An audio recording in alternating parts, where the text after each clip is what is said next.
If I could only dream one dream, it would be to give you this last key, to spend eternity on this dance floor in what we'll call our forever home.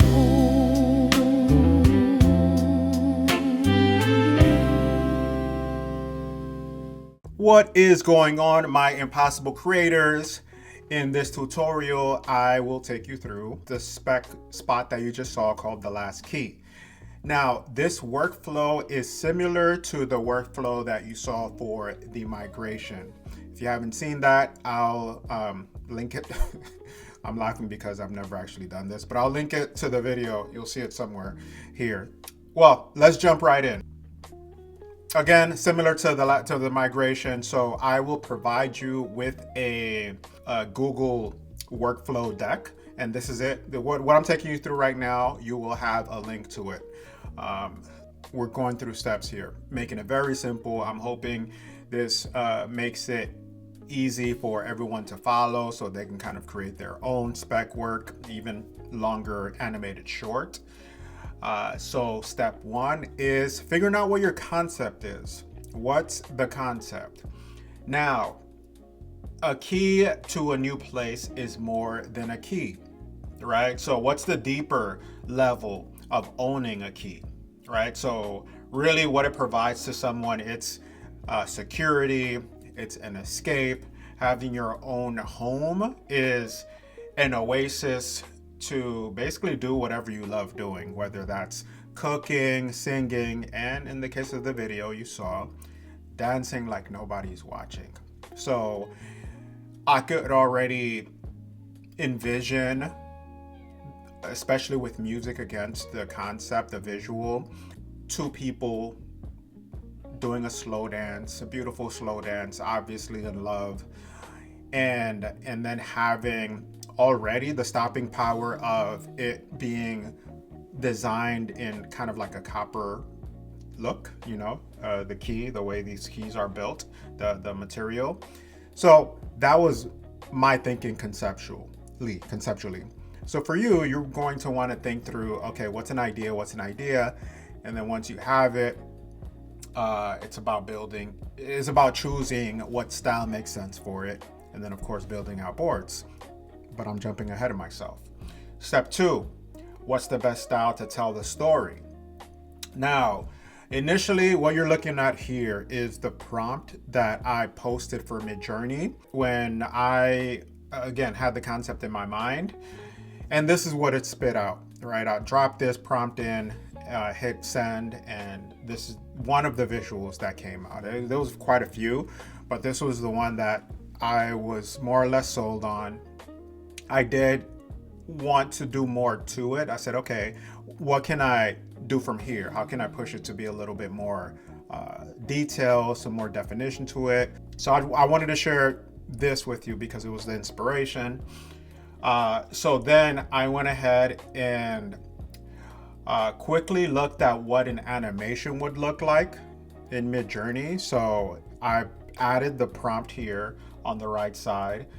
Literally just dropped the image. Well, first cleaned it up in Nano Banana. I said something like, clean the key up so it's not as like rusted. And here's the image it gave me, or at least the still it gave me was the same kind of figures up top, and then cleaned up the key as you can see here. And then this key is what I dropped in the Midjourney, and then just had it looping and put the words couple dancing salsa. Cool, but again, wanted a little bit more detail. So here's what happened next, right? So we're still under best style to tell your story. I used Nano Banana and Midjourney to refine the look that I was going for. So for Midjourney, reruns and tweaks to your prompt is what you're going to find yourself doing a lot of to really refine and get to what you want to. this is what I was getting from Midjourney. After reruns and reprompt, this came the closest to me saying, okay, let me drop this into Nano Banana and now ask for a little bit more definition in the face so we can see the features more, right? And it's a little bit more anatomically correct, etc. So we went from what you see here to what you see on the second slide. So then I said, this is perfect. I can build my story around this. Which brings us to step 3, building out your boards. Now, this image that you see here, you want to do this multiple times. It'll make your life easier, especially if you have an idea of how you want to build your story. I dropped this in Higgsfield, right? And then in the prompt section, which you'll see on the next slide, I copy all of this, right? So copy, paste this into the text field, and you're basically going to get different perspectives, different angles, close-ups to mid shots, a little bit wider of the same scene. And this is cool because then you can cut to certain points to tell your story. So once you have which frame you like, so in my case, it was the first frame on the third column of this one, right? Of when I dropped in this, copy pasted the prompt that is on the next slide, it spit this grid out, and now I wanted to extract this one right here.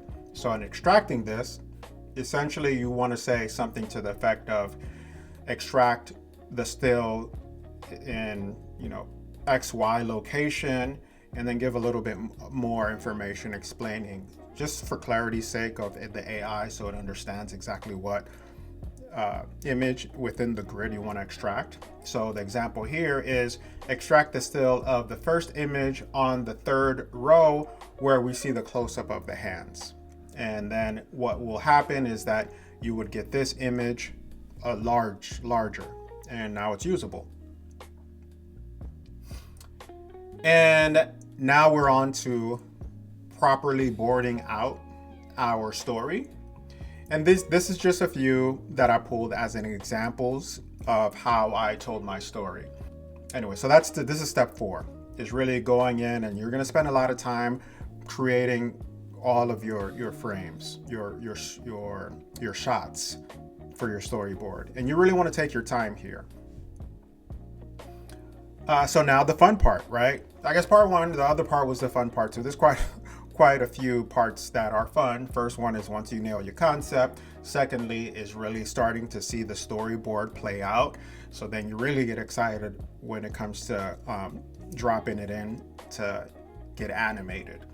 And this is what you do. You basically, what am I saying here? For 90% of the shots, I used Kling 2.5, and this is true. I really do like Kling 2.5 Turbo because of the start, like I'm saying here, because of the start and end frames. You get better control of how your story plays out. And in some cases, you can use Kling 2.6. I keep it to no audio just so when I edit or combine it or bring it all together in CapCut, I then control like the music, then the sound design to add those added layers to it, versus having to remove the audio because it doesn't connect with everything all the way through. So anyway, start, end frame, you drop your prompt, and then I use Kling 2.5 as well because of the credits. It's not a lot of credits that it uses compared to Google Flow if you're on Higgsfield. And all of this is done on Higgsfield outside of the Midjourney up top we talked about. So in Higgsfield, you go to start, frame, you drop this in, end frame. And this is an example of just the beginning, how my spot played out in the beginning. Our guy was fixing his tie, and then he put his hands, so he did this, put his hands down, grabbed, kissed her in the hand, and then they went to dancing. So we're just kind of catching. I'm showing you how I did this first part essentially you do the same throughout. That's how you get you string it all together and get your whole spot. But image 1, guy's holding tie. Image 2, hands is down, right? And this is how you know what to prompt for the second image. If you know you want the guy fixing his tie, then I got this shot and I said, oh, I'm gonna need his hands down because it animates down. Again, this is the control part. And the prompt I wrote, stop motion of a man adjusting his tie, then putting his hands down and looking up. So that's how we got this. Once you get this video, you want it to continue from his hands down to the next part, right? And the way you do that is now the end frame becomes the start frame. And then you have a new end frame, which is the next one over. So I want him to go from hands down to kissing his partner's hand, right? So the prompt here, stop motion style of a man lifting a woman's hand up to kiss it. And then so on and so forth. And that's how you get this is what I've been doing for the migration short, for this video, and for other ones coming down the line. This is really my workflow. Now, I did want to talk about, besides putting it all together, I use Suno and ChatGPT. I went to ChatGPT. I gave it an idea of what the video is, what's happening, and added a few words that I wanted said, right? I said, okay, it needs to say key at a certain point, and it needs to rhyme. Like, really, you can have a conversation. At this point, I'm sure y'all know how to use ChatGPT, but like, let it know that this is a slow dance. You need two sentences, just because this is 30 seconds to 45 seconds long, and then it'll spit out a couple of options for you. If you want a couple, you can say, give me 2-3 options, and then you pick your favorite, drop it in Suno, tell Suno the style of music you want, and in less than 30 seconds, it provides you an audio clip. You drop it in CapCut over the footage that you strung together, and you have your spot.